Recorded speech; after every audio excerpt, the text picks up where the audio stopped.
And I'm going to start it off with Jalen Tolbert. He's a guy that I feel like is a little bit underrated. Maybe that's because of the lower division that he played in college. He didn't have the same kind of competition as some of these other wide receivers that we're so excited about.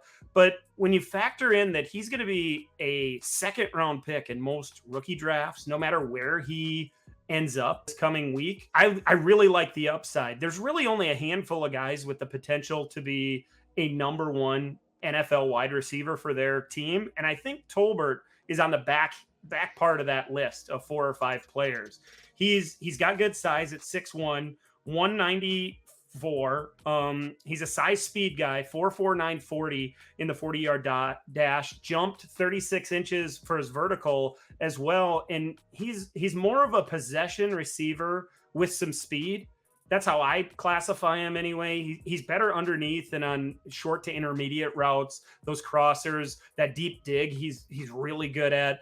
And I would call above average at the point of the catch and pretty good after the catch. So I think there's some development. He has some maddening drops, and I'm not 100% sure about that killer instinct that we like so much to go get that 50-50 ball. Maybe that's something he needs to work on. But he's most likely, Ryan, going to be drafted in the second or third round of the NFL draft, probably closer to third, most likely. But that's a hot spot where we've seen so many quality NFL receivers and good values for Dynasty come from. Tolbert is probably going to end up on a handful of my Dynasty team. Trey McBride is seemingly the runaway tight end one in the class, projected to be a top 50 pick. He's been the tight end one in I think just about every mock draft I've looked at. He's been the tight end one in our ADP. Super productive. Led FBS tight ends in receptions and yardage last year. Only had 1 touchdown. The Colorado State offense just didn't score a lot in general, but McBride struggled as a red zone weapon. Not what you like to see from your big tight ends. Only had the 1 touchdown this past season and single digit touchdowns in his previous years as well. But overall, I think he's a good solid prospect as tight end 1. And in a year where we don't have the freak athlete like Kyle Pitts, McBride just slots in as that mid to late second round rookie pick. The second guy I wanted to highlight today is Pierre, who I mentioned earlier, South Dakota State jackrabbit, and a bullet out of the backfield for the Jacks over the last handful of years. Another older prospect. I think he's going to be 23, and he's a front side runner. He wants to hit the hole where it's designed to go and hit it full speed and go bursting out the backside. Not really. Has good vision and good instincts and feel between the tackles, especially. Every now and then he'll try to bounce something outside. But a straight downhill runner. And when you get him to full speed, he is going to outrun most everybody that the defense throws at him. The negatives probably for Pierre Strong, he wasn't a big part of the passing game at South Dakota State. That's never really been a big thing that they do. And that's seen as a negative by a lot of us, but we should all remember that there's guys like Jonathan Taylor who didn't do that in college either. And then it turns out could at the next level.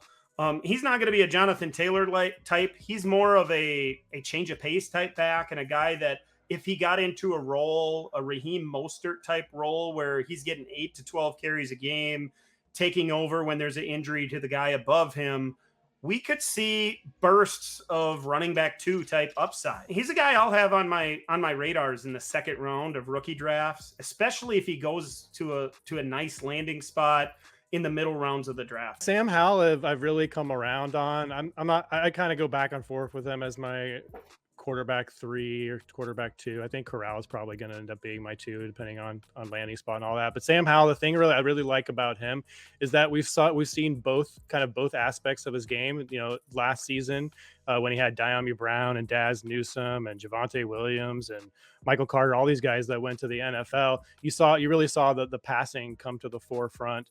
And then this season, he basically had no weapons, and all of a sudden he had to be everything for the offense. So you saw the rushing ability come in, 183 rushes carries this season, 820 yards, 11 rushing touchdowns. And I don't necessarily think that is his game, but you do see him out there as an open field runner and some defenders just bouncing off of him. He's just really has this tight, compact frame, which, is not necessarily what you want out of a quarterback from a passing standpoint.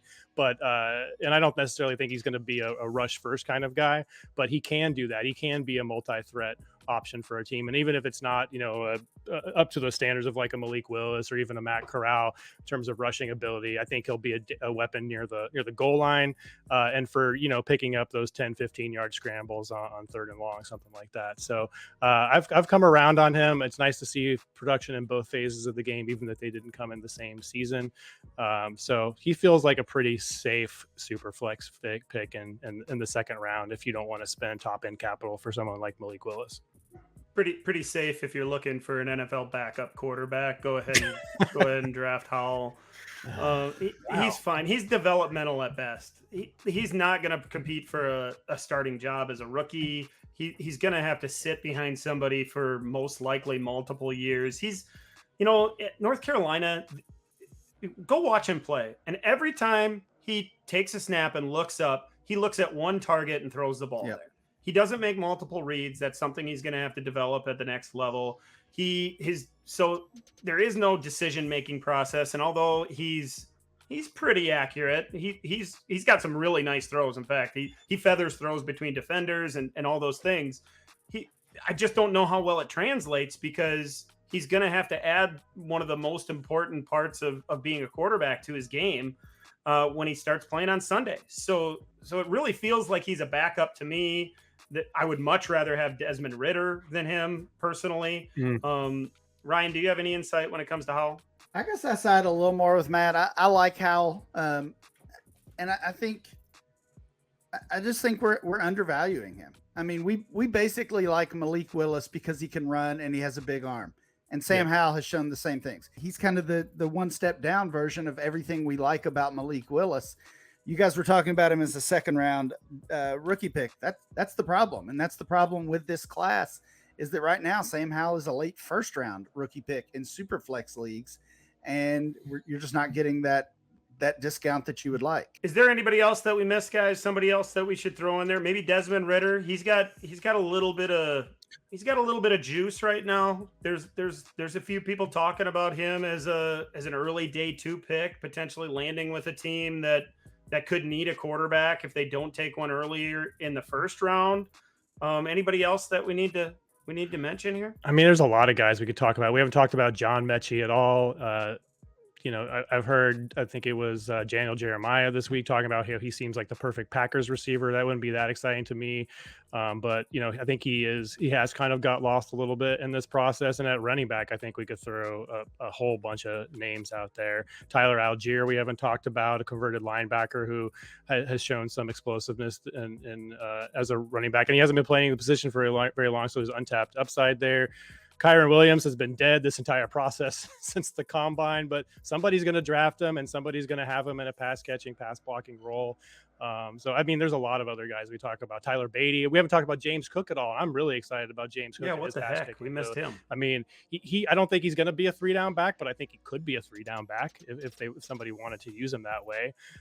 So there's a whole lot of excitement, I think, once we get into late day 2 and I guess day 3 as well, just in terms of NFL possibilities with these guys. Maybe not, a consistent fantasy starter, but somebody we need to keep on our radar for those priority waiver wire ads after they inevitably get dropped after their first season.